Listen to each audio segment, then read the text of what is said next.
Muy buenas tardes, señores estudiantes. La doctora Bexabe Pico, su docente de pediatría, les saluda. Para continuar nuestra información en relación a sus conocimientos pediátricos para su carrera de medicina, vamos a estudiar hoy día un nuevo tema como es el asma bronquial. El asma bronquial, un tema de importancia por cuanto está considerado como una patología que la van a ver casi a diario.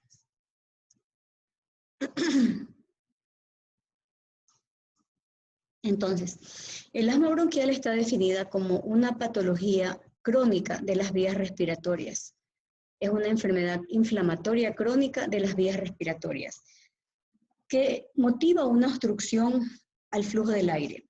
Pero esta obstrucción al flujo del aire es episódica. Yo puedo ser asmática y estar perfectamente bien y de pronto sufrir algún tipo de agresión externa y de esta manera pues provocarme la tríada clásica del asma y empezar a hacer un cuadro clínico del asma propiamente dicho. Tal es la importancia del asma que se ha dedicado a partir del año 2019, el día 7 de mayo, como el Día Mundial del Asma.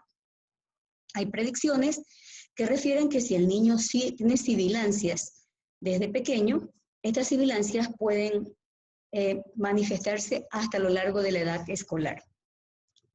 El asma decíamos que es una enfermedad inflamatoria crónica, inflamatoria porque intervienen una serie de células, entre ellas los eosinófilos, los mastocitos, los linfocitos TH1, TH2, etc.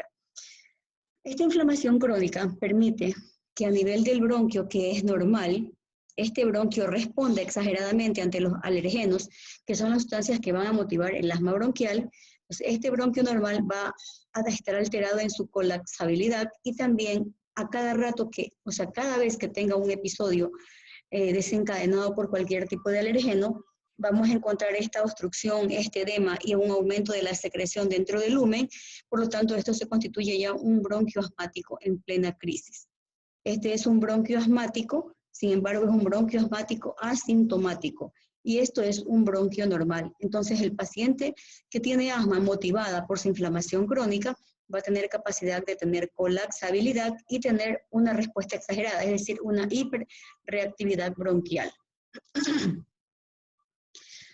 Bueno, es la enfermedad crónica más frecuente en los niños, en la parte epidemiológica. Existen factores de riesgo para precisar si este paciente va a persistir el asma durante la adolescencia, y son, por ejemplo, sensibilización alérgica temprana, el hecho de que sea un paciente obeso o que siempre tenga cursos de hiperreactividad bronquial.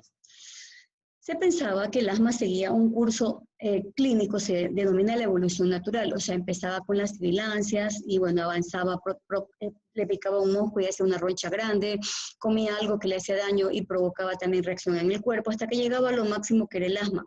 Y se pensaba que el asma desaparecía en la época de pubertad y podía desaparecer tercera o cuarta década de la vida.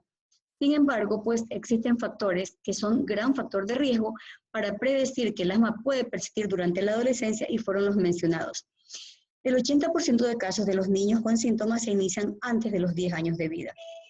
Afecta, miren, en el mundo aproximadamente a 235 millones de personas y en los últimos 20 años ha aumentado su incidencia debido tal vez a la contaminación ambiental. Epidemiológicamente, es más frecuente en los varones que en las niñas, en una relación de 2:1, pero cuando llega a la pubertad, esta relación tiene una tendencia a igualarse. Bueno, ¿a qué se debe? Etiológicamente podemos encontrar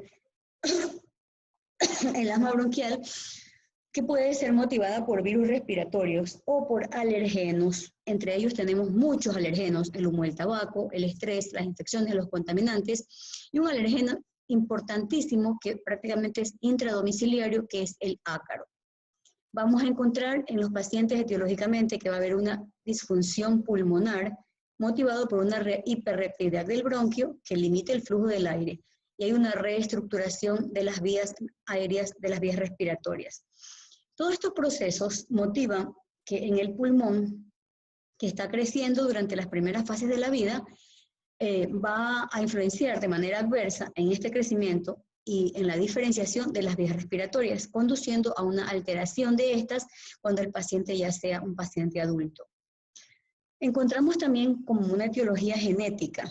que más de 100 locogénicos contienen genes proinflamatorios y proalergénicos. Y estos van a ser reactivos cuando el paciente se expone ante situaciones ambientales que pueden dar lugar a cambios rápidos y persistentes en la expresión genética. A nivel ambiental, se asocian a rinovirus, frecuentemente a los virus, frecuentes en los resfriados, al sincitial, virus de la gripe, adenovirus, para influenza, el metaneumovirus humano, etc. El hecho de que se elimine los alérgenos ofensivos pueden resolver los síntomas del asma, se resuelven, pero está en duda si es que realmente lo cura, porque puede volver en cualquier momento a desencadenar un cuadro de asma bronquial. Pero ¿qué es lo que ocurre en el asma bronquial? Lo principal que mencionábamos es la obstrucción al flujo del aire, que es el resultado de diferentes procesos y que se pueden dar a cualquier edad. Vamos a ver que las vías respiratorias pequeñas, en este caso de nuestros pacientes, están reguladas por el músculo liso y va a ocurrir en ellas un infiltrado inflamatorio celular y un exudado. Y dentro de estas células inflamatorias encontramos principalmente los eosinófilos, los neutrófilos, los monocitos, linfocitos, los mastocitos y los basófilos. Y todo este proceso inflamatorio induce a un daño a nivel del epitelio de los pulmones de los niños afectados. Los linfocitos T son cooperadores a otras células inmunitarias que producen citoquinas. Y entre las citoquinas importantes de tipo inflamatorio encontramos la interleuquina 4, 5 y la 13. Y las quimiosinas que también actúan en el proceso inflamatorio. Todo esto se produce después de que el alergeno, una vez que llega a las vías aéreas respiratorias, a las vías aéreas altas, avanza hacia los pulmones y entonces, motivado por el alergeno, se desencadena la cascada proinflamatoria. Y entonces se degranula el mastocito, que es la célula que contiene el resto de células inflamatorias, motivando una cascada, y dentro de ellas también se activan las células cooperadoras inmunitarias como son las interleuquinas. Va a haber una hipersensibilidad o sensibilidad a diversas exposiciones o a muchos desencadenantes para que conduzcan y lleven a la inflamación, la hiperreactividad del bronquio, el edema y el engrosamiento de la membrana basal. También vamos a encontrar hipersecreción de moco, y de todos estos procesos unidos constituyen a obstruir el flujo del aire. Entonces, patogénicamente vamos a encontrar en los niños se ocurre el asma bronquial una triada clásica fisiopatológica, que es el edema de la pared del músculo liso, la broncoconstricción y el aumento en el lumen de las secreciones celulares. Pero encontramos varios tipos de asma infantil. Dos clases frecuentes son basadas en el de curso natural. Vamos a encontrar las sibilancias recidivantes, que cuando se inicia van a ser desencadenadas por virus y frecuentemente a nivel de las vías respiratorias se resuelven de manera espontánea los primeros 2 años de vida o máximo hasta la etapa escolar. Se piensa que muchos niños tienen gran capacidad de respuesta sibilante hacia los virus por su condición anatómica, por la ausencia de los poros de Kohn, por la deficiencia de la musculatura lisa, etc. Entonces, esto hace que el niño sea mucho más vulnerable antes de los 2 años de edad.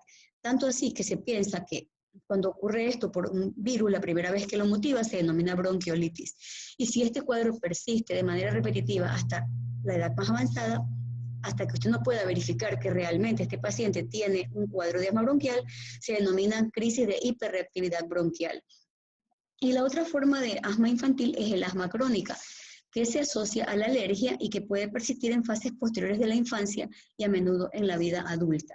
Tenemos aquí el tubo bronquial normal, miren ustedes la pared, el músculo, esta es la pared que sufre un edema de la pared. Mire, en el músculo liso, que es un fino músculo que está bordeando el lumen, y aquí tenemos el lumen del bronquio normal, cuyo flujo está permeable. Y acá tenemos un paciente asmático. Miren, la pared empieza a edematizar. En el músculo liso ocurre una broncoconstricción, y en el lumen, que está estrecho, va a haber una hipersecreción. Encontramos patrones de todo. Bueno, hay niños que podemos basar los tipos de asma infantil en otro grupo de niños. Habrá niños que, por ejemplo, nunca tengan sibilancias y solo son tosedores nocturnos. Esta es una variante que puede denominarse el asma nocturna. Entonces, los patrones de tos y sibilancias recurrentes en la infancia también están basados en la evolución natural. Y podemos encontrar sibilancias transitorias no atópicas, que son frecuentes los primeros años escolares. Tos o sibilancias recurrentes que desencadenan sobre todo, son desencadenadas después de un proceso infeccioso respiratorio, más que todo por los virus, y se resuelve durante los años preescolares, los primeros años de colegio, y que una vez que pasan una edad, por ejemplo 2 años, donde ya madura su árbol respiratorio, luego no habrá riesgos de asma, a enfermedad, a futuro, ¿no? También hay una reducción del flujo del aire al nacimiento, lo que indica las vías respiratorias relativamente estrechas. La hiperreactividad del bronquio cerca del nacimiento, esto se va a mejorar con la edad escolar.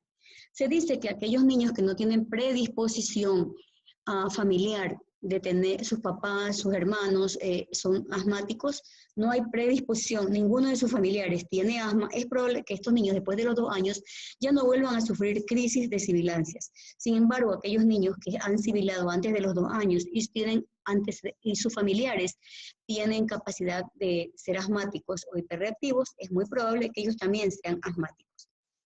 Encontramos otro tipo de asma, el asma con reducción de la función pulmonar. Son niños con asma que tienen un aumento progresivo de la limitación al flujo aéreo y se asocia sobre todo a una hiperinsuflación en la infancia y se da más en los niños.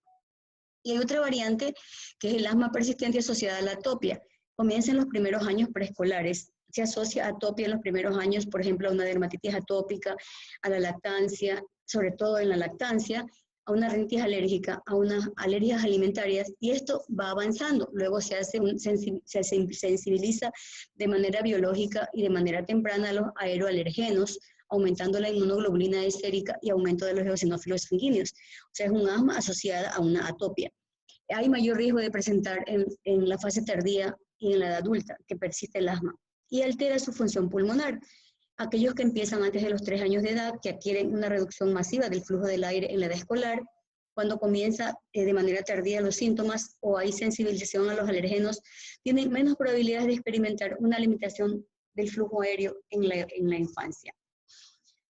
También tenemos los tipos de asma desde el punto de vista terapéutico. Podemos encontrar de acuerdo a la gravedad del paciente. Entonces vamos a ver que de acuerdo a la gravedad, que es la guía que se clasifica con la guía GINA, que es de las guías nacionales e internacionales de tratamiento del asma, de acuerdo a la gravedad. La gravedad intrínseca, sin medicamentos para el asma, podemos clasificarla como intermitente, y la persistente, que puede clasificarse en leve, moderada y grave. Una clasificación por el control es, esta evaluación clínica mientras se está diagnosticando y tratando el asma, si está el asma bien controlada, no bien controlada o muy mal controlada. Y de acuerdo a la respuesta a los patrones de tratamiento, si es fácil de tratar, porque está bien controlada con niveles bajos de tratamiento, un control diario. Si es difícil de tratar, está bien controlada con múltiples tratamientos controladores o niveles altos de ellos. Si es un asma que se exacerba, a pesar de que está bien controlada, pero tiene múltiples tratamientos o niveles altos de ellos. O a pesar de que está bien controlada, disculpen, continúa teniendo exacerbaciones muy graves. Y tenemos otra forma. Y otra forma de asma es el asma refractaria, que los pacientes continúan teniendo asma muy mal controlada, a pesar de que tienen varias pautas de tratamiento controlador y niveles altos de ellos. Entonces, estos tipos de asma son desde el punto de vista terapéutico, de acuerdo a la gravedad, por el control y por los patrones de crecimiento. ¿Cómo influye la parte genética? Se piensa que el asma, o sea, hay una predisposición genética para que el paciente padezca asma.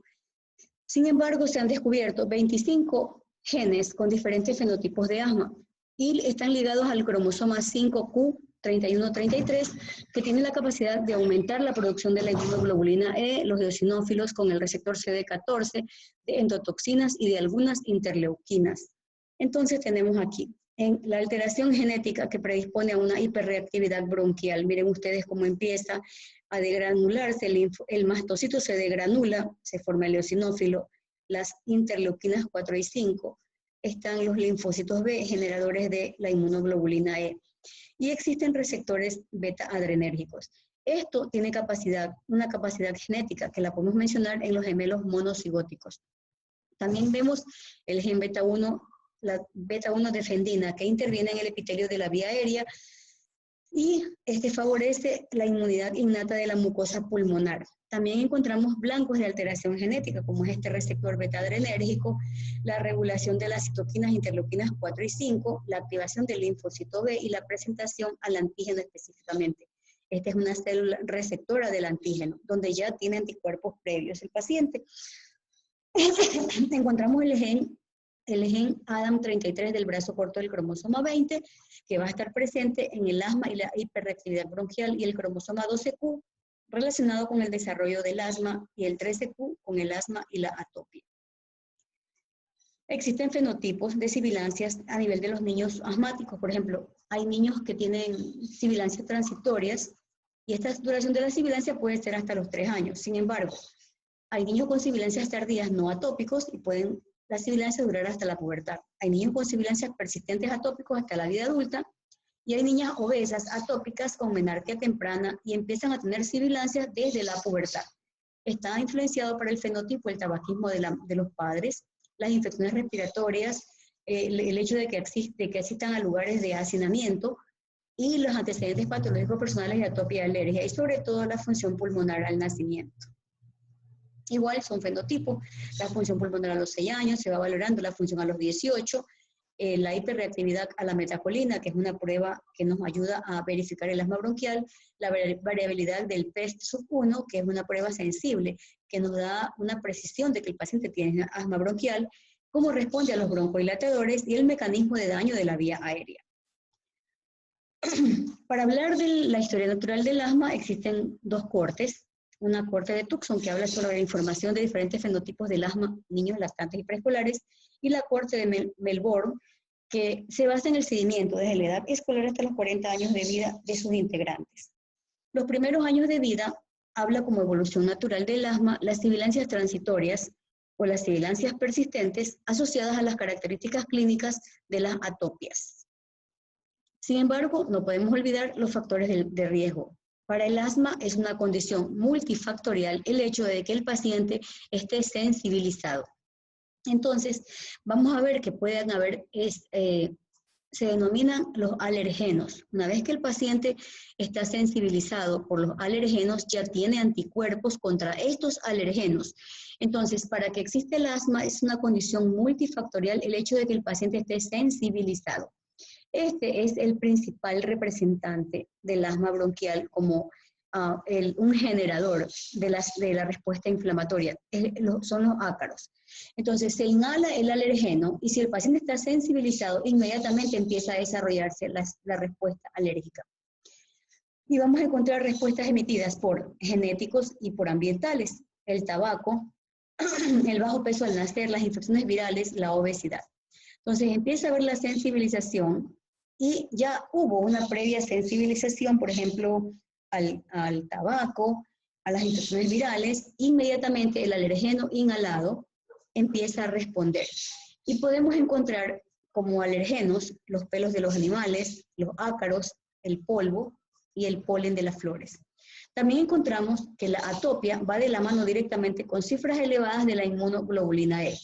Sin embargo, la incidencia del asma aumenta cuando los niveles de inmunoglobulina E son mucho más altos, pero existen muchos niños que son atópicos no dependientes de la IgE, presentan toda la clínica que evidencia un cuadro de asma bronquial y sin embargo no tienen alterada la IgE.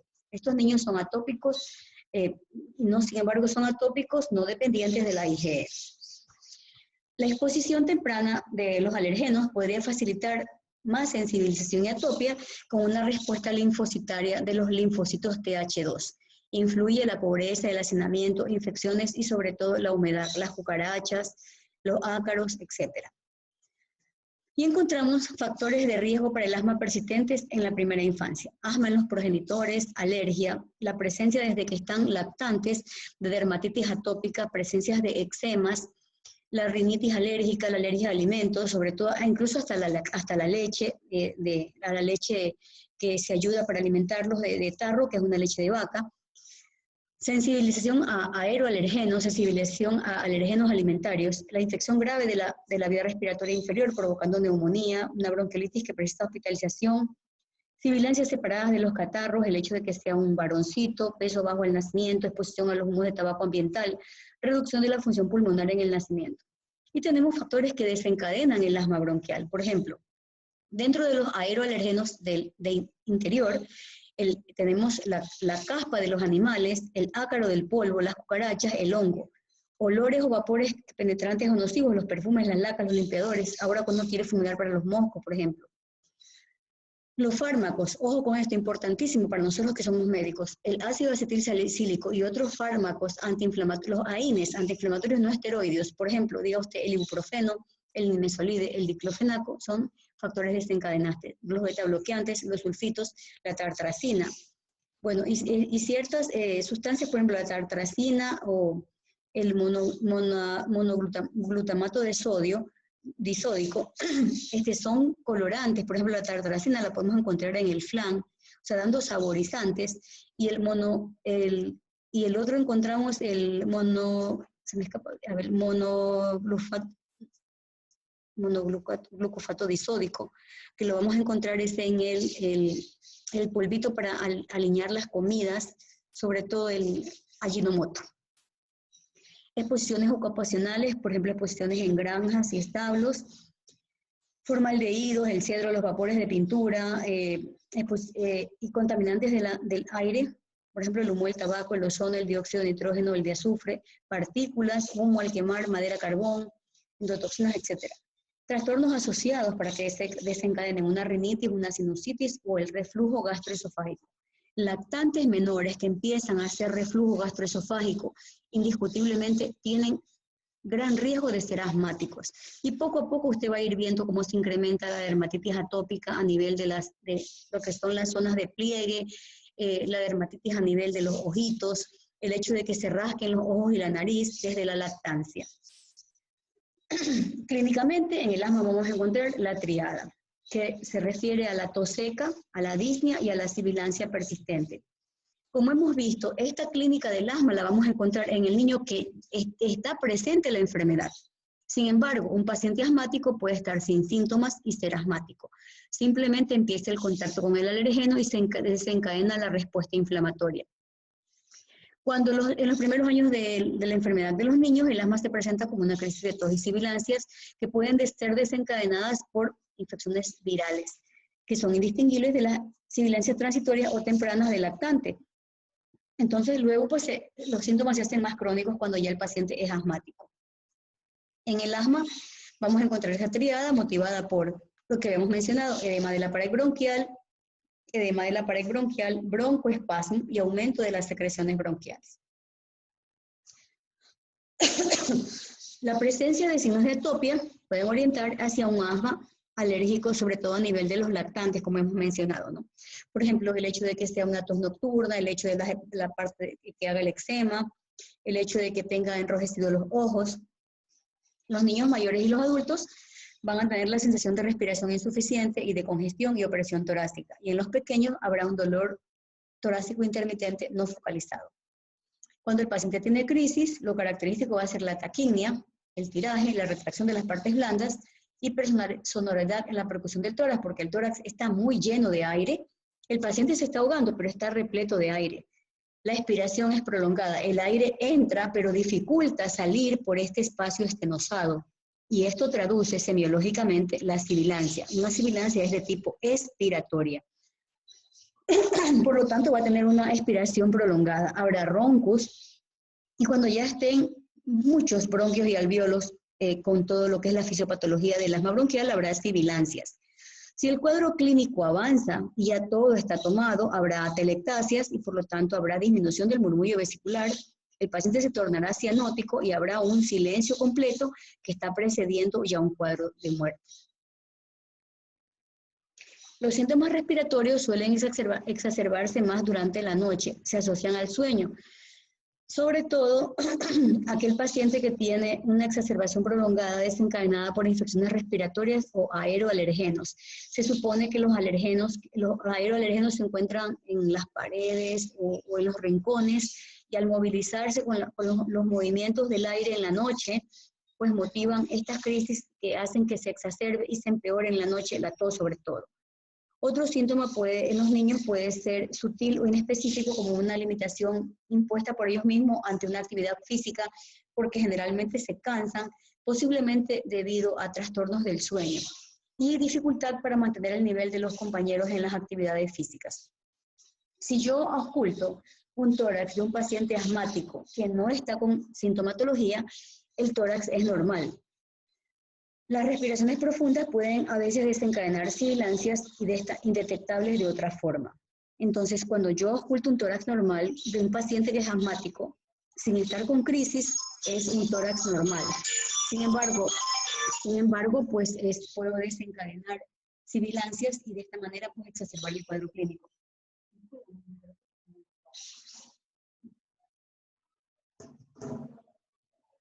Aspectos clínicos también del asma. Durante las exacerbaciones puedo apreciar sibilancias expiratorias y una fase expiratoria prolongada cuando la ausculto.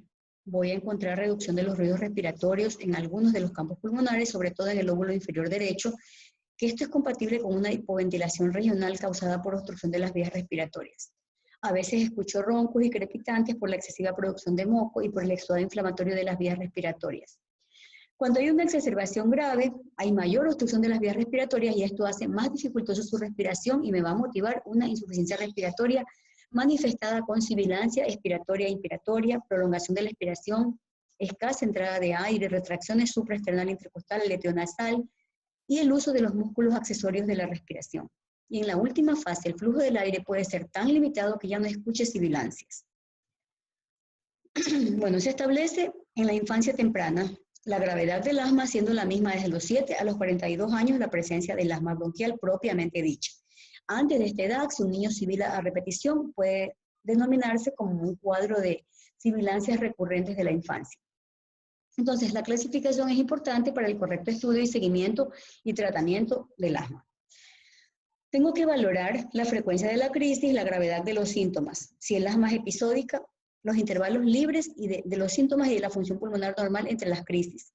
Y el asma persistente, los periodos libres de síntomas que sean muy cortos.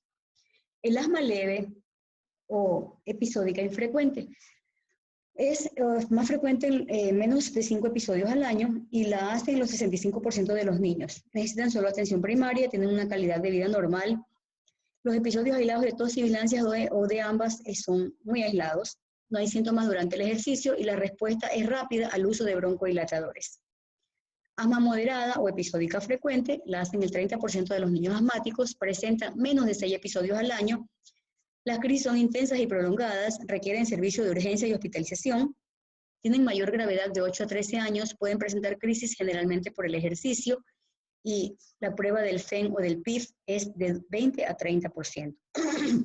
Estas son pruebas específicas específicas que se hacen con el espirómetro para valorar el nivel de la función pulmonar a nivel de los niños. Y el asma grave o permanente ocurre en el 2% de los niños asmáticos, donde van a presentar gran insuficiencia respiratoria parcial o hipoxémica, que es la complicación más frecuente de una exacerbación aguda, moderada o grave. Van a presentar hipoxia, hipercapnia, de tal suerte que llegan a agotarse, tienen hipoventilación y es necesario a veces ventilación mecánica asistida más el tratamiento farmacológico. Tienen ya complicaciones como la neumonía, son bastante frecuentes, que no en sí pueden tener una explicación clara, pero pueden relacionarse con mecanismos inmunológicos no precisados.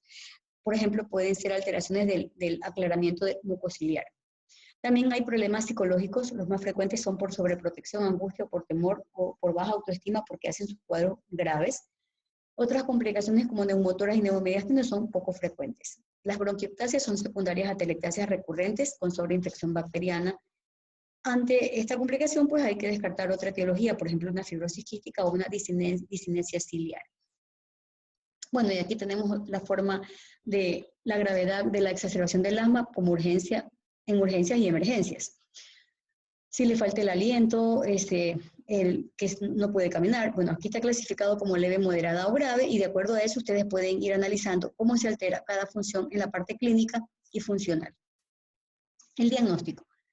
La historia clínica, la evidencia. Episodios recurrentes de dificultad respiratoria, sibilancias, tos y sensación de ahogo que mejoran con un tratamiento del broncodilatador. Tos crónica persistente, más de 4 semanas, recurrente o ambas, sobre todo en periodos de otoño y primavera en los países que poseen las 4 estaciones. Síntomas como sibilancia, tos y disnea que empeoran durante la noche, o la hiperventilación cuando hacen ejercicio, se ríen muy fuerte o lloran, asociados a infecciones virales, irritantes alergenos o al aire frío. Presencia de síntomas vinculados con atopia como rinitis alérgica, conjuntivitis alérgicas, eczema, etc. Antecedentes de asma, rinitis alérgica u otras manifestaciones de atopia en familiares directos de primer grado. En los menores de 5 años es clínico, evidenciando la presencia de un cuadro clínico que sugiere historia de crisis de tos y sibilancias recurrentes con mejoría espontánea, y al examen físico puedo hacer ocultación y tengo que hacer un diferencial. En los niños mayores, el diagnóstico se enriquece con las pruebas funcionales de laboratorio que van a corroborar mi sospecha, y un examen especial de importancia es la espirometría y también las pruebas de provocación bronquial. El examen de laboratorios que yo me ayudo para comprobar el diagnóstico del asma bronquial, valoro la obstrucción bronquial parcial o totalmente reversible a través del BIF-1, que es la velocidad expiratoria forzada en un segundo, y da una variable de 12% en el primer segundo. Una historia de hiperreactividad frente a distintos estímulos, puedo yo provocar la prueba de provocación bronquial con ejercicios, que es muy específica pero poco sensible, mientras que usando la metacolina es todo lo contrario. Si es negativa, desestimo un diagnóstico de asma bronquial. Mayor de 20% utilizando la flujometría es muy sugerente, pero no diagnostica el asma bronquial. Marcadores de inflamación. Si está aumentado los eosinófilos nasales, bronquiales, la proteína catiónica de eosinófilo y del óxido nítrico exhalado nos ayudan a pensar que es un asma bronquial. Pruebas de laboratorio para identificar atopia, sobre todo las de gran utilidad, las pruebas cutáneas, el prick test, para identificar aeroalergenos involucrados específicos en cada paciente. Entonces, como ustedes ven, esta prueba, la prueba del BEF-1 es la prueba que nos va a dar prácticamente un diagnóstico positivo de asma bronquial. Las pruebas de función pulmonar. Las medidas del flujo expiratorio forzado son útiles para diagnosticar y vigilar el asma y para evaluar la eficacia del tratamiento. Entonces, él se hace por medio de un espirómetro que grafica todo lo que es la velocidad expiratoria forzada en un segundo. Las pruebas son útiles en los niños que tienen un asma, que perciben mala obstrucción del flujo aéreo, o cuando no aparecen los signos físicos de alarma hasta que ocurre una obstrucción grave. Entonces, yo puedo encontrar en la espirometría limitación al flujo aéreo con los valores bajos respecto al porcentaje de las normas predichas en relación a la velocidad de expiración y a un CBF menor a 0,8. Bueno, y esto es lo que voy a interpretar, es considerándose lo que es el CBF como la capacidad vital forzada y el BMS como el volumen expiratorio máximo. Entonces, puedo hacer yo las pruebas de la espirometría, las pruebas con respuesta al broncodilatador, lo mando a correr, por ejemplo, una prueba de espirometría, hago que haga lo hago soplar y lo que voy a valorar es el volumen expiratorio máximo y mínimo, lo que queda, el BIF-1. Una respuesta a un broncodilatador, lo mando a correr, o sea, le tomo la saturación antes, cuando mi paciente llega, lo mando a correr y le vuelvo a tomar, y lo oculto y ya altera, tiene sibilancias, y entonces y también va a presentar una obstrucción al flujo aéreo motivado por el ejercicio. Aquí, por lo general, este cuadro es reversible con el uso de beta-agonistas inhalados, y esto lo mejora plenamente el volumen expiratorio máximo, mayor a un 12%, y por lo tanto, pues esto me hace un cuadro favorable a un asma inducida por el ejercicio. También puedo provocar con el ejercicio, donde se puede empeorar. Y se hace una vigilancia diaria del flujo máximo, y de esta manera pues se logra mantener al paciente con lo que es el espirómetro. Funciones se llaman pruebas de función pulmonar. La espirometría. La espirometría es una medida que nos va a permitir valorar la limitación al flujo aéreo. Es una herramienta de evaluación esencial en los niños con riesgo de sufrir exacerbaciones de asma y aquellos que perciben mal los síntomas de asma. Entonces, se utiliza por eso es importante, y esta prueba es lo que nos va a permitir hacer el diagnóstico en niños mayores.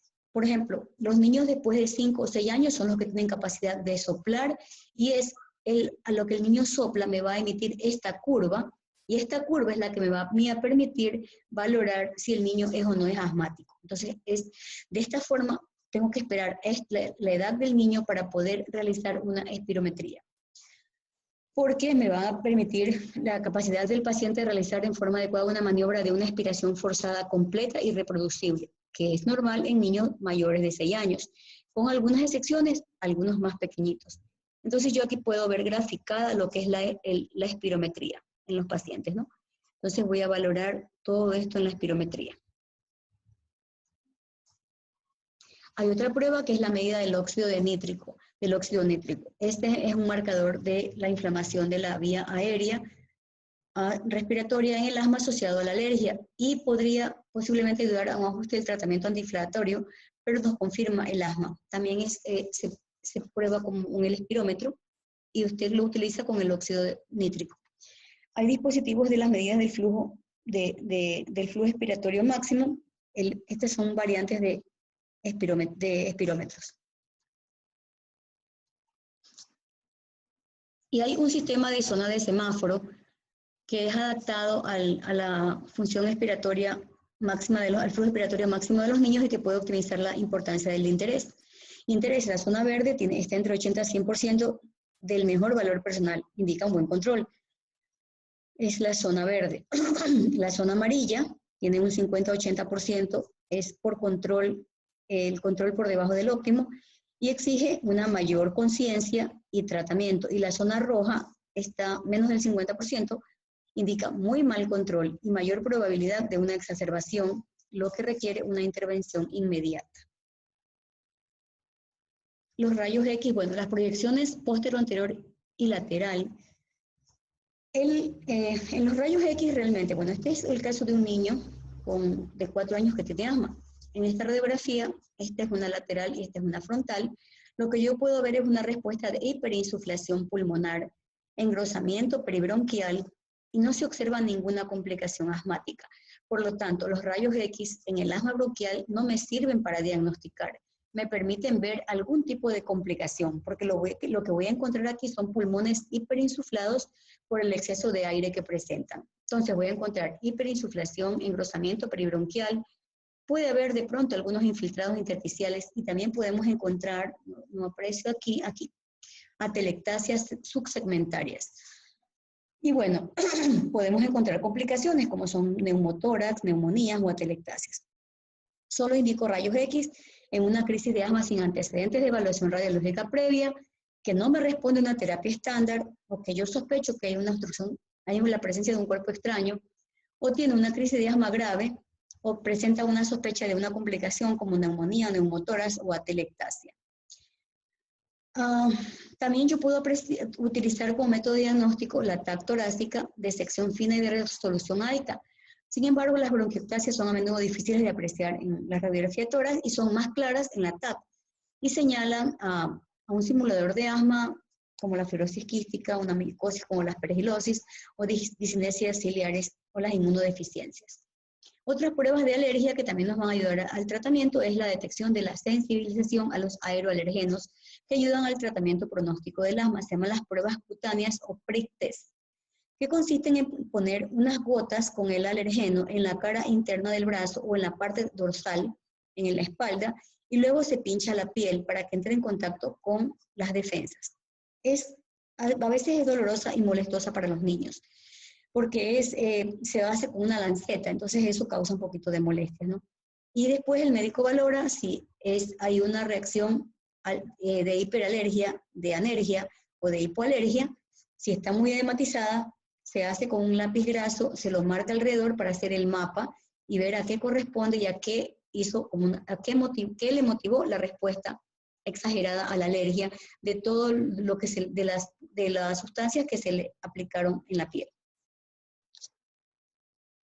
También los gases arteriales son un complemento para la evaluación clínica, sobre todo en los niños que tienen asma grave, que progresan a una fatiga o a una hipoxemia persistente. Bueno, el estudio etiológico, el estudio etiológico pues específico para virus, como pródromos de síntomas sugerentes en menores de 3 años, lo podíamos hacer por inmunofluorescencia para virus respiratorio, y en los mayores de 3 inmunofluorescencia para influenza en los mayores de 5 años y IgM para micoplasma neumonía con tos de más de 7 días de duración. Me obliga a hacer un diagnóstico diferencial. Por ejemplo, puedo hacer diagnóstico en los niños mayores y adolescentes con difusión de las cuerdas vocales, que se puede manifestar como sibilancias diurnas intermitentes. Esta disfunción de pruebas de las cuerdas vocales, a nivel de las pruebas espirométricas de función pulmonar, van a revelar curva, flujo, volumen inspiratorio y expiratorios truncadas e inherentes, que es un patrón diferente del que se puede reproducir por una limitación al flujo aéreo en el asma, que es mejorada con el uso de los broncodilatadores. Entonces, podemos encontrar una disfunción de las cuerdas vocales asociada con el asma, sí. Eso sí, también lo podemos encontrar. Y otras enfermedades crónicas que también pudieran ser diferenciales, como las apropaquías, aunque son muy inusuales en el asma infantil. También las bronquiolitis obliterantes, las enfermedades pulmonares intersticiales, las disinencias primarias y las inmunodeficiencias humorales. Ahí pueden debutar ciertas enfermedades con síntomas y signos parecidos al asma. Por ejemplo, una rinitis alérgica, las de vías aéreas superiores, sinusitis, hipertrofia de las adenoides, etc. Trastornos de las vías respiratorias inferiores, como una bronquiolitis vírica, una bronquiectasis, etc. Y de las vías medias, una laringotraqueobroncomalacia, etc. Tratamiento. El tratamiento del asma debe tener los siguientes componentes: evaluación y monitorización de la actividad de la enfermedad. Educación, para que refuercen el conocimiento y habilidades de la familia, del paciente, para que ellos ayuden a la administración del tratamiento. Se debe dar a conocer al familiar los índices de alarma y cómo usar el plan de acción de manera escrita y la forma correcta en la técnica inhalatoria. Identificación y tratamiento de los factores precipitantes y de los trastornos asociados que empeoran el asma, y evitar a todos aquellos alergenos que causen reacción y que sea comprobado por el prick test. También evitar factores agravantes o desencadenantes como el tabaco, la polución, los químicos, los productos de aseo, etc.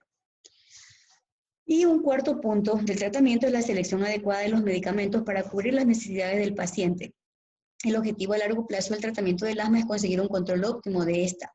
Esto varía según el grupo de la edad, de 0 a 4, de 5 a 11 y de mayores de 12 años. El tratamiento, el componente primero, evaluación y vigilancia periódica. La evaluación y vigilancia se basa en los conceptos de la gravedad del asma y su control y la respuesta al tratamiento. La gravedad del asma es la intensidad intrínseca de la enfermedad y la evaluación es más precisa en los pacientes que no reciben tratamiento controlador. Las dos categorías generales son el intermitente y el persistente, y esta última se subdivide en leve, moderada y grave. En el control del asma se refiere al grado en el que se minimizan los síntomas, el deterioro funcional continuo y el riesgo de episodios adversos, y en el que se cumplen los objetivos terapéuticos. Entonces, para que yo diga que esto está siendo exitoso, tiene que estar el paciente bien controlado. O sea, en los niños que reciben un tratamiento controlador es importante evaluar el control del asma para ajustar el tratamiento. Y este está dividido si está bien controlada, si no está bien controlado y si está muy poco controlado. La respuesta al tratamiento es la facilidad o dificultad con la que se consigue controlar el asma con el tratamiento. La clasificación de la gravedad y del control del asma se basa en los dominios del deterioro y del riesgo. El deterioro es una evaluación de la frecuencia reciente de los síntomas del paciente, diurnos, nocturnos, etc. Y aquí es importante el uso de los ABA para un alivio rápido de la capacidad de participar en actividades normales o deseadas por el niño, ¿no? Y la reducción del flujo aéreo son los antagonistas beta de acción corta. Y el riesgo se refiere a la probabilidad de sufrir exacerbaciones asmáticas graves. Entonces hay que señalar que síntomas frecuentes deben considerarse como un asma persistente y por lo tanto iniciarse tratamiento controlador a largo plazo en los lactantes o en los niños que tienen factores de riesgo del asma. El tratamiento del asma puede optimizarse mediante visitas clínicas periódicas cada 2 a 6 semanas hasta que se la logre controlar bien. Y se recomiendan 2 a 4 revisiones del asma al año para reevaluar y mantener un buen control de esta. Fíjense ustedes que no todo niño asmático, o sea que hay que personalizar el tratamiento del niño asmático. Puedo evaluar también yo la clasificación de la gravedad del asma. de acuerdo al inicio del tratamiento en los pacientes que no tomen en la actualidad medicamentos controladores a largo plazo, y lo podemos apreciar en este resumen, en esta tabla, que ustedes ya la irán evaluando, una evaluación del control del asma y del ajuste al tratamiento de los niños, o sea, qué es lo que yo debo de hacer en el paciente de acuerdo a lo que me presenta, si el asma está bien controlada, no está bien controlada o muy poco controlada, y qué es lo que debo utilizar, y los parámetros funcionales que me van a ayudar a mantenerla. Educación del paciente.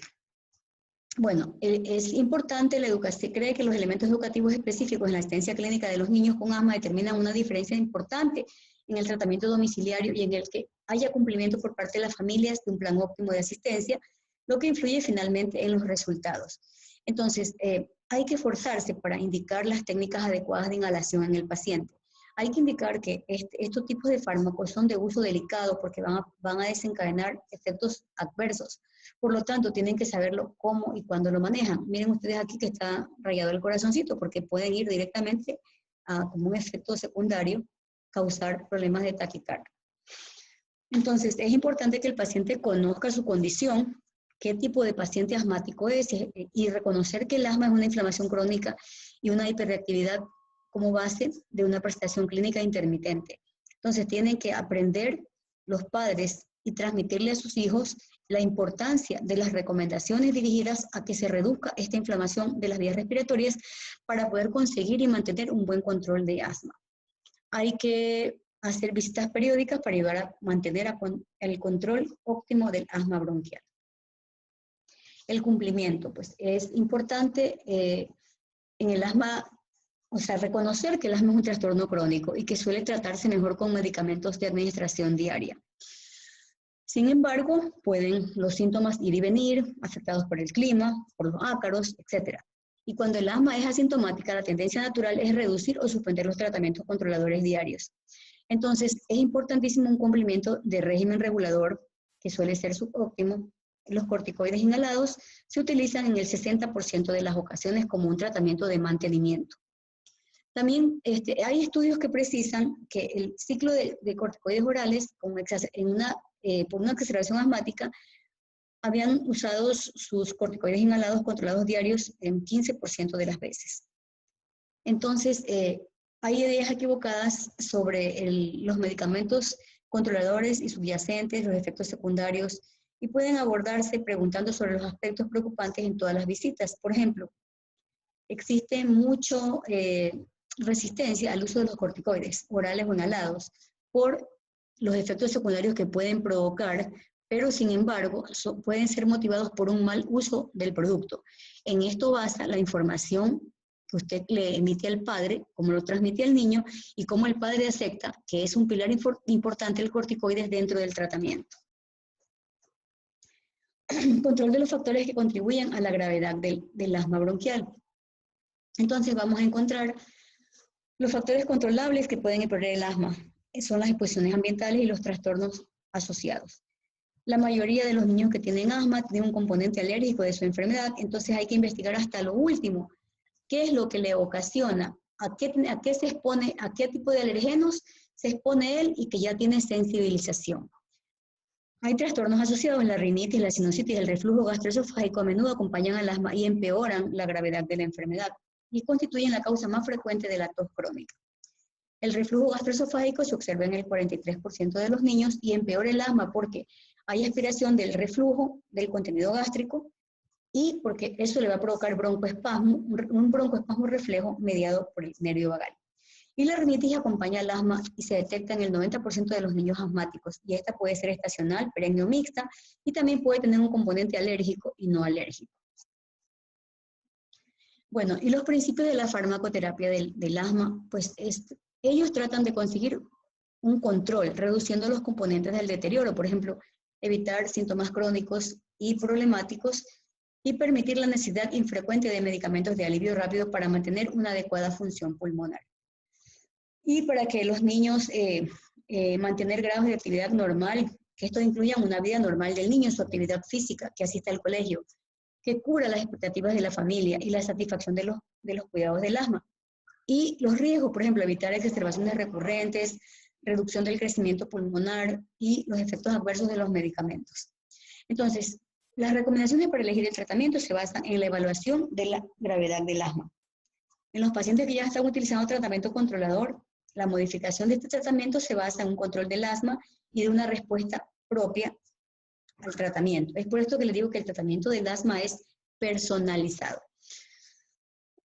Puede haber un componente en el método de subida y de bajada de escalón, en el sentido en que puede bajar de escalón después de conseguir un buen control y de que los corticoides inhalados hayan tenido un buen tiempo y hayan conseguido la máxima de su eficacia, determinando el menor número de dosis de medicamentos controladores diarios que pueden mantener un buen control.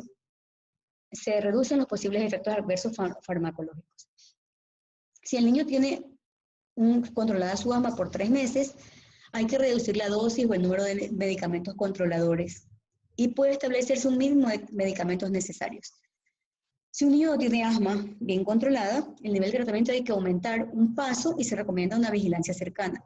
Si un niño con asma muy poco controlado, las recomendaciones es subir este tratamiento 2 pasos, hacer ciclo corto de corticoides orales o ambos, con evaluación en las siguientes 2 semanas. Y cuando se considere que se subió de escalón en cualquier punto, es importante comprobar la técnica de inhalación y el cumplimiento.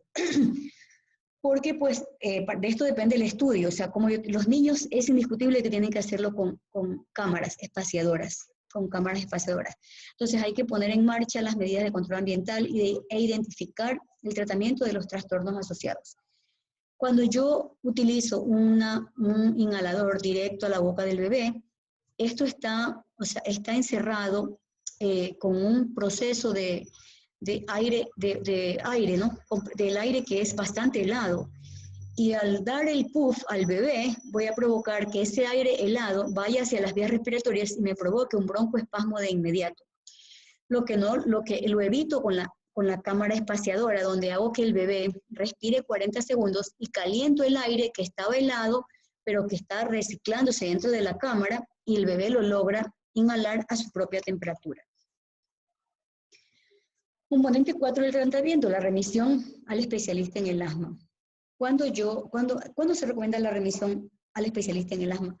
Para consulta o tratamiento conjunto, si hay dificultades para alcanzar o mantener un buen control. Sobre todo en los niños menores de 4 años, la remisión se acostumbra cuando hay un asma persistente moderada o si el paciente requiere al menos una asistencia en el paso 3 y se considera si el paciente requiere asistencia en el paso 2. Los mayores de 4 años, si el paciente requiere asistencia al paso 4 o más, y debe considerarse necesaria asistencia en el paso 3. La remisión también se recomienda cuando se está considerando la inmunoterapia con alergenos o el tratamiento con antiinmunoglobulina IgE. Y este es el abordaje escalonado del tratamiento del asma. Tenemos aquí los diferentes pasos del 1 al paso 6 y cómo yo lo puedo utilizar. Si doy un paso bajo y es posible, está bien controlar el asma durante 3 meses, y si subo un paso, lo hago cuando compruebo, en primer lugar, la técnica de inhalación y el cumplimiento y el control ambiental de los trastornos asociados.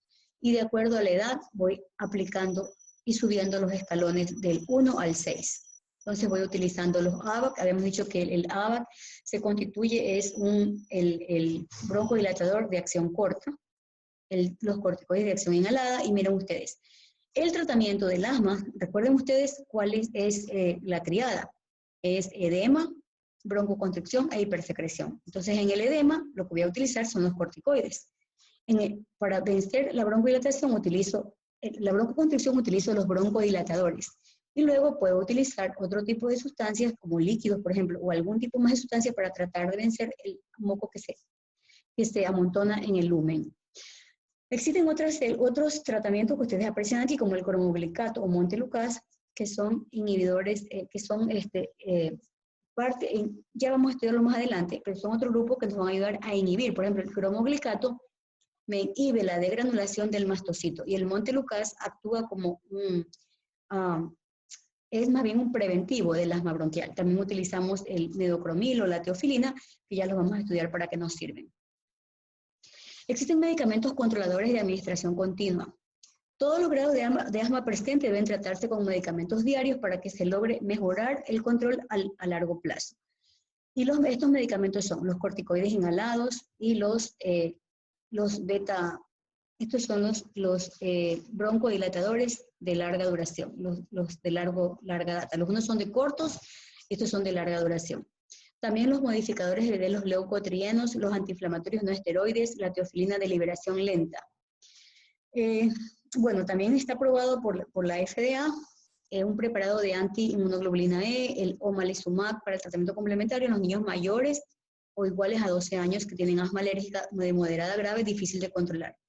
Sin embargo, los corticoides son los medicamentos más potentes y eficaces usados para tratar las manifestaciones agudas en forma sistémica y crónicas mediante inhalación del asma y están disponibles en presentaciones inhaladas, orales y parenterales. El uso del corticoides inhalado. Bueno, el uso del corticoides inhalado se recomienda como tratamiento de elección para todos los pacientes con asma persistente. El corticoides inhalado va a mejorar la función pulmonar y va a disminuir los síntomas del asma y la hiperreactividad. Y el uso es como un medicamento de rescate. Esto va a reducir las visitas a los médicos y a la urgencia. Y el uso de prednisona se usa para las exacerbaciones del asma en alrededor de un 50% de los casos. La prednisona la puedo utilizar por vía oral. El tratamiento del corticoides inhalado puede reducir el riesgo de muerte atribuida al asma. También puedo utilizar corticoides inhalados en adultos con asma persistente. Sin embargo, su aplicación en los niños se ha retrasado debido a la preocupación por los efectos adversos y muchos padres motivan que no lo usen de manera continua. Bueno, la dosis en los niños, pues dosis altas son mayores o iguales a 1000 miligramos por día en niños y la administración frecuente de 4 veces al día tiene más probabilidades de producir efectos adversos sistémicos. Estos efectos adversos de los corticoides inhalados, los más comunes son la candidiasis oral y la disfonía, se torna la voz ronca. La candidiasis se debe a que se irrita la mucosa inducida por el propelente y por una inmunosupresión local. Y la disfonía a una miopatía de cuerdas, de las cuerdas vocales. Estos efectos van a depender de la dosis y son más comunes en los niños que reciben dosis altas de corticoides inhalados o tratamientos de corticoides oral. Los corticoides inhalados, tenemos por ejemplo, bueno, los corticoides inhalados por lo general no suelen asociarse a un beta-2 de acción larga. Por ejemplo, se asocian, por ejemplo, aquí tenemos una asociación de fluticasona y salmeterol. Este es un beta-2 de acción prolongada o larga, y la fluticasona es un corticoide inhalado. Aquí tenemos otro, miren, tenemos la budesonida, que es el corticoide inhalado asociado a un beta-2, que es el formoterol. Tenemos aquí otro corticoide inhalado asociado a un beta-2 de acción, estos son de acción prolongada, el salmeterol y el formoterol son de acción prolongada. Tenemos aquí, bueno, la metilprednisona, que vienen comprimidos de 2, 4, 8 y 32.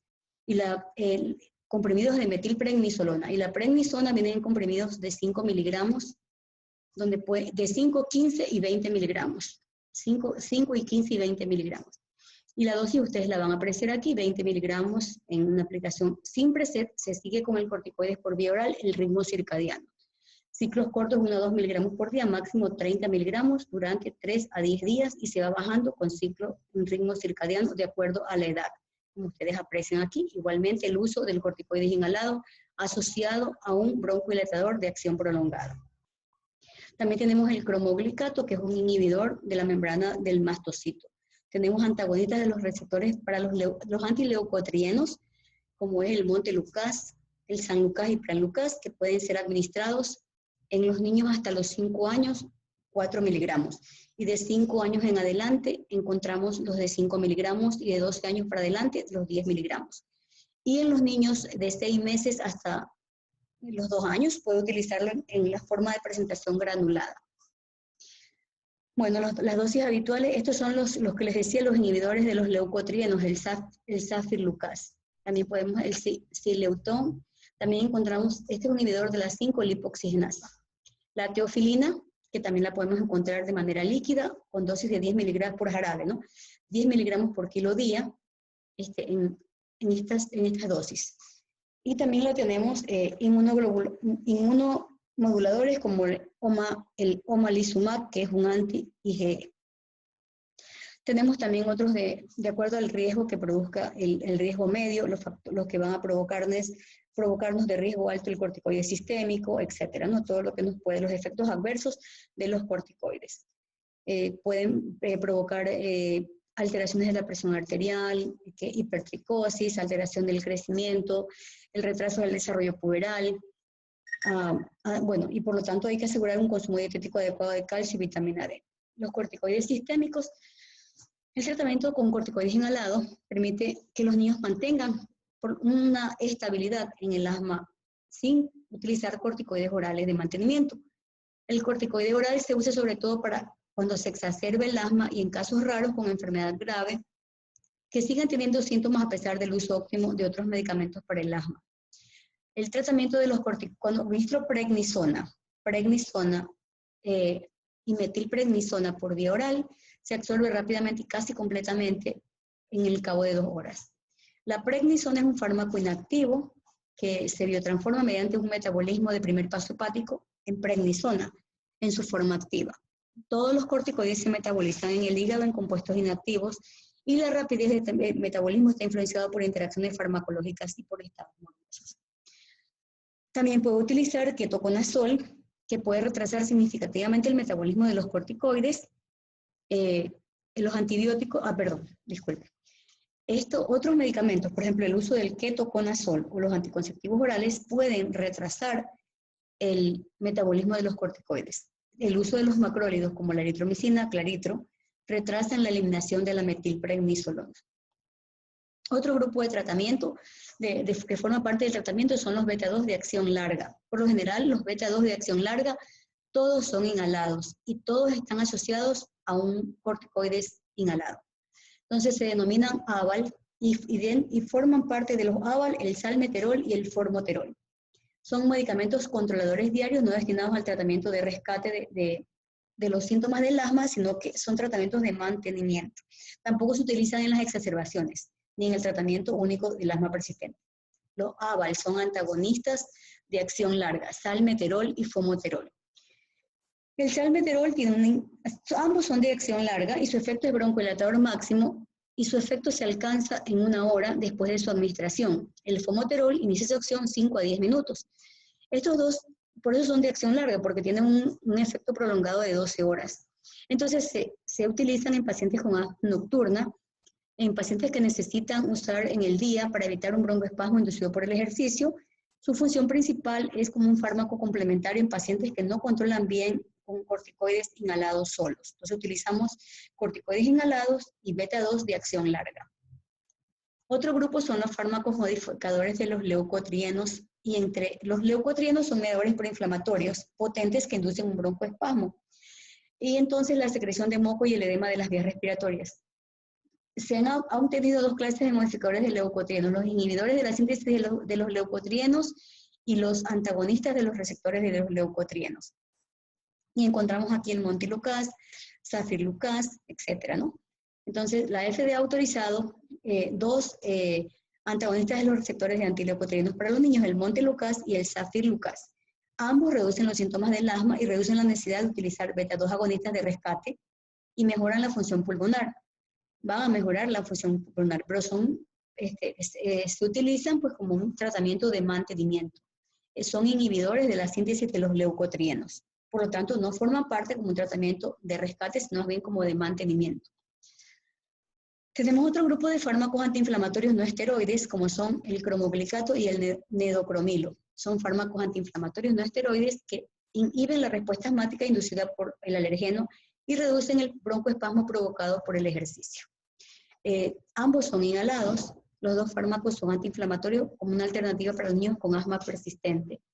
Se administran, estos medicamentos no son eficaces como medicamentos controladores, como los corticoides inhalados y los modificadores de los leucotrienos. Lo que se actúan como inhibidores del broncoespasmo inducido por el ejercicio y pueden utilizarse en vez de los beta broncodilatadores de acción larga, sobre todo en los niños que presentan efectos indeseables como el tratamiento beta-agonista, como el temblor y el aumento de la frecuencia cardíaca. La teofilina tiene un efecto broncodilatador y también tiene efectos antiinflamatorios como inhibidores para la fosfodiesterasa, aunque no se ha establecido con claridad que tenga relevancia clínica. La teofilina se usa de forma continua y puede reducir los síntomas del asma y la necesidad de usar los broncodilatadores de acción larga de rescate. Tiene una ventaja terapéutica, por tanto, es de forma habitual por sus concentraciones, en especial si el paciente tiene enfermedad vírica asociada a fiebre o toma medicamentos que sabemos que retrasan la eliminación de la teofilina. Y estos pueden ser antibióticos como los macrólidos, la simetrina, antimicóticos orales, anticonceptivos, etc. Sin embargo, la dosis excesiva de teofilina y el aumento en las concentraciones de este fármaco a nivel sérico provoca cefaleas, vómitos, arritmias cardíacas, convulsiones y muertes. Y bueno, habíamos hablado mucho de que en los niños se acepta en los mayores de 12 años el omazilumab, que es un anticuerpo monoclonal utilizado a la inmunoglobulina E, no disponible en nuestro país, ¿no? Medicamentos de alivio rápido o de rescate son los antagonistas beta-2, los beta-antagonistas de acción corta inhalada. Se utilizan como rescate, también podemos utilizar a más de los agonistas de acción corta, los beta, los anticolinérgicos inhalados y ciclos cortos de corticoides sistémicos para el tratamiento de los síntomas de asma aguda. ¿Por qué son de acción corta? Su inicio rápido de acción y su eficacia y duración de acción de 4 a 6 horas. Actúan rápidamente a partir de 15 a 20 minutos, al menos 10, 15, 20 minutos, y se mantienen a través de 4 a 6 horas su efecto. Encontramos los principales representantes de este grupo, beta-2 de acción corta, el salbutamol, el levosalbutamol, la terbutalina y el pirbuterol. Son fármacos de primera elección para los síntomas de asma aguda. Es un medicamento de rescate, más no de mantenimiento. Evita el broncoespasmo inducido por el ejercicio. Los beta-agonistas broncodilatan mediante una inducción de relajación del músculo liso de la vía respiratoria, reducen la permeabilidad vascular, reducen el edema de la vía respiratoria y mejoran la limpieza broncociliar. Tenemos también que es útil la frecuencia del uso de los beta-agonistas de acción corta inhalado de manera que se utiliza al menos en dosis de 200 inhalaciones y tienen un control inadecuado cuando indican un control inadecuado del asma y necesitan mejorar otros aspectos de tratamiento del asma. Por lo tanto, es necesario vigilar el tiempo de duración de un beta-2 de acción corta, porque es útil vigilar su frecuencia en el uso, porque su manera de utilización de al menos, se utiliza uno al mes o menos, o de al menos 3, que tienen 200 inhalaciones, es posible que lo estén haciendo mal. Entonces, eso va a ser contraproducente en el tratamiento del asma bronquial. Otro grupo de tratamientos son los anticolinérgicos, que actúan como broncodilatadores. Y los conocidos son el bromuro de ipratropio y el bromuro de oxitropio. Son menos potentes que los beta-2 agonistas. El ipratropio inhalado se usa sobre todo para el asma aguda grave cuando se combinan con salbutamol y el bromuro y el ipratropio puede mejorar una función pulmonar y reducir la frecuencia de hospitalización en niños que acuden a urgencias con asma, ¿no? El ipratropio es un anticolinérgico de elección para los niños porque tiene poco efecto adverso sobre el sistema nervioso central y está disponible de manera nebulizada y preparado para nebulización.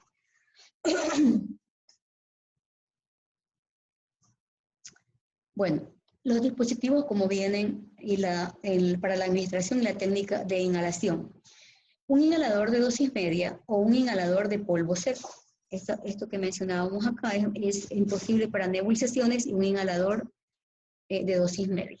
Entonces tenemos aquí las diferentes presentaciones, ¿no? También pueden venir en polvo seco, en inhaladores, ¿no? Inhalador de dosis media o inhaladores de polvo seco. Estos ambos son inhaladores de polvo seco. Todo depende de la edad, porque el inhalador de polvo seco hay que aspirarlo, y en cambio los inhaladores de dosis media se utilizan con las cámaras espaciadoras. Los inhaladores de dosis media hay que inhalarlo de manera lenta y hay que respirar siquiera de 5 a 10 segundos. En los niños de edad preescolar no pueden realizar su técnica de inhalación, entonces se ayuda con la cámara, ¿no? El tratamiento, bueno, exacerbaciones del asma y su tratamiento. Cuando se exacerba el asma son episodios agudos y subagudos que empeoran de manera progresiva los síntomas de la obstrucción al flujo del aire. Y la obstrucción del flujo aéreo durante las exacerbaciones puede hacerse extensa y provocar insuficiencia respiratoria que pongan en riesgo la vida.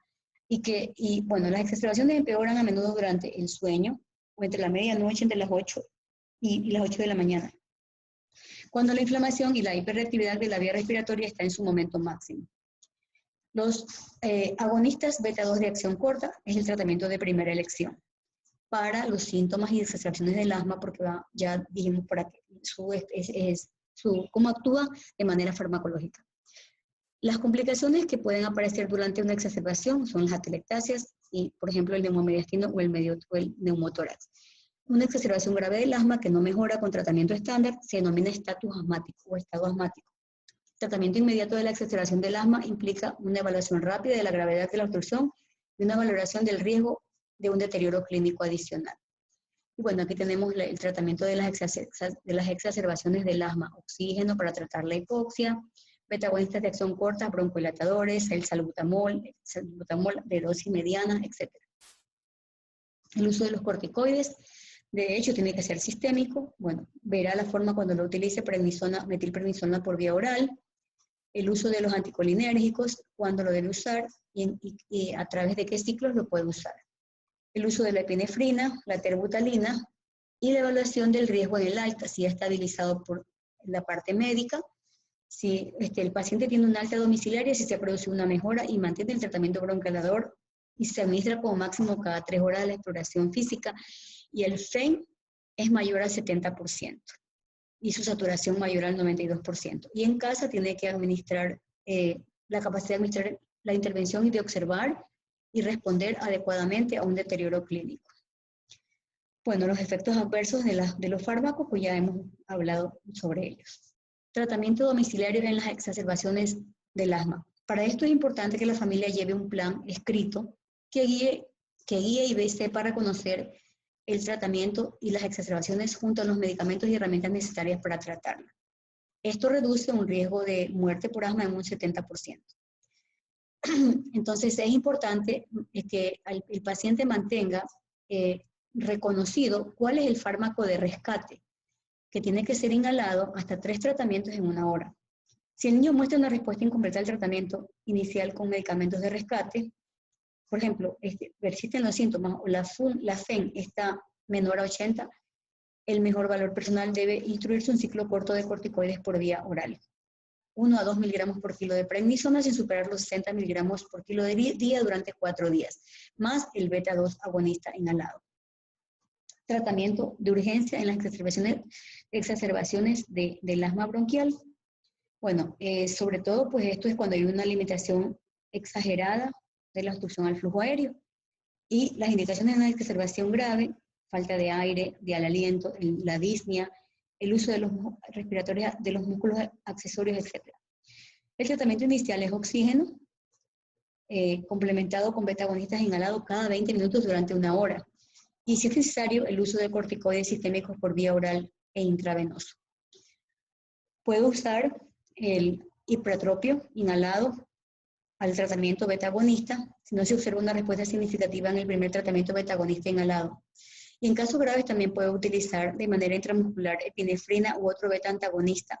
Administra oxígeno y continúa al menos 20 minutos tras la última inyección para compensar posibles anomalías de la ventilación-perfusión causadas por los ABA de acción corta. Y la vigilancia estrecha del estado clínico, hidratación y oxigenación son bases esenciales en el tratamiento inmediato. Hospitalizo al paciente que tiene una exacerbación del asma, porque ya este paciente necesita ingreso hospitalario porque tiene gran riesgo de morbilidad o muerte por asma. Y de hecho, su estancia hospitalaria es a nivel de cuidados intensivos. Hay que oxigenarlo con oxígeno, broncodilatadores inhalados, corticoides sistémicos. Los AVAX se administran con frecuencia cada 20 minutos en 1 hora y hay que utilizar corticoides administrados. O sea, hay estudios en niños hospitalizados con asma aguda donde se ha encontrado que los corticoides por vía oral son tan eficaces como los corticoides por vía intravenosa. Pero recuerden ustedes que este es un niño que está en terapia intensiva y es mejor utilizar por la vía intravenosa. La fisioterapia respiratoria, la espirometría incentivadora y los mucolíticos no se recomiendan en el periodo agudo temprano cuando está exacerbada el asma, ya que pueden desencadenar una broncoconstricción grave. El tratamiento para los lactantes y los niños pequeños. Bueno, la mayoría de ellos, de estos niños, pues todos exigen tratamiento de su sibilancia porque son recidivantes. Entonces, sobre todo hay que investigar el riesgo de que estos niños sean posibles asmáticos. La budesonida nebulizada y el montelukast son eficaces, son más eficaces que el cromoglicato. En los niños en los niños pequeños con antecedentes de exacerbaciones moderadas, la budesonida nebulizada está comprobada por la FDA y su uso como medicamento controlador podría exacerbar cuadros posteriores. Puede utilizar aerosoles en lactantes y niños pequeños con asma. Hay dos sistemas de administración para medicamentos inhalados, el nebulizador y el MDI con espaciador, con la cámara espaciadora y mascarilla. Todos los estudios evidencian que es el salbutamol nebulizado en los periodos agudos y de la budesonida nebulizada en el tratamiento de las sibilancias recidivantes efectivo en los lactantes y los niños pequeños. Tratamiento del asma en la embarazada, pues podemos utilizar el salbutamol, pero la budesonida es en la actualidad el corticoide inhalado preferido en las embarazadas y no ha conseguido alteraciones a nivel del feto. Tratamiento agudo durante las intervenciones quirúrgicas. En ellos es posible, en estos pacientes, utilizar ciclos de corticoides sistémicos para que nos mejoren el VEN y el FEN menor a un 80% para que el paciente. Además, estos pacientes que deben de haber recibido más de 2 semanas de corticoides sistémicos o dosis moderadas a altas de corticoides inhalados pueden tener riesgo de insuficiencia suprarrenal o intraoperatoria.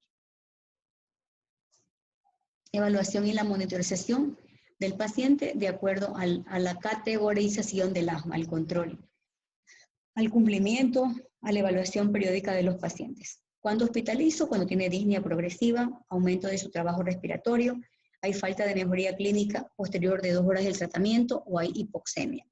Cuando doy alta, cuando satura mayor al 92% en 12 horas, cuando ya él sabe de manera clara cómo es su seguimiento ambulatorio, cuando ya no hay síntomas que me alertan y lo monitorizo a través del PES y planifico sus fármacos y él sabe y sus familiares cómo deben de continuar. El pronóstico, la tos y las sibilancias recidivantes en un 35% de los niños en edad escolar.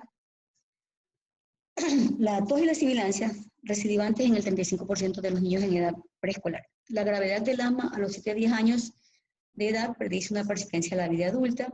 Probablemente los niños con asma leve y función pulmonar normal mejoren con el tiempo y algunos pueden mostrar síntomas periódicos sin enfermedad, por ejemplo, meses o años, pero la remisión completa durante 5 años en la infancia es infrecuente. Puedo prevenirlo con medicamentos controladores que reducen la morbilidad del asma. La mayoría con asma grave tienen problemas hasta la fase adulta. La hipótesis de la higiene propone que las exposiciones naturales a microbios al principio de la vida alejarían el desarrollo inmunitario temprano de la sensibilización alérgica, la inflamación persistente de la vía respiratoria y la reestructuración. Evitar el humo de tabaco desde antes del nacimiento, la lactancia materna prolongada mayor de 4 meses, un estilo de vida activo y una dieta saludable podrían reducir el riesgo de sufrir asma bronquial. Entonces, hasta aquí hemos hablado en general lo que es el asma bronquial. Para no cansarlos, en otra segunda charla vamos a dedicarle un pequeño espacio de tiempo a las sibilancias recurrentes. Muchas gracias. Pasen buen día.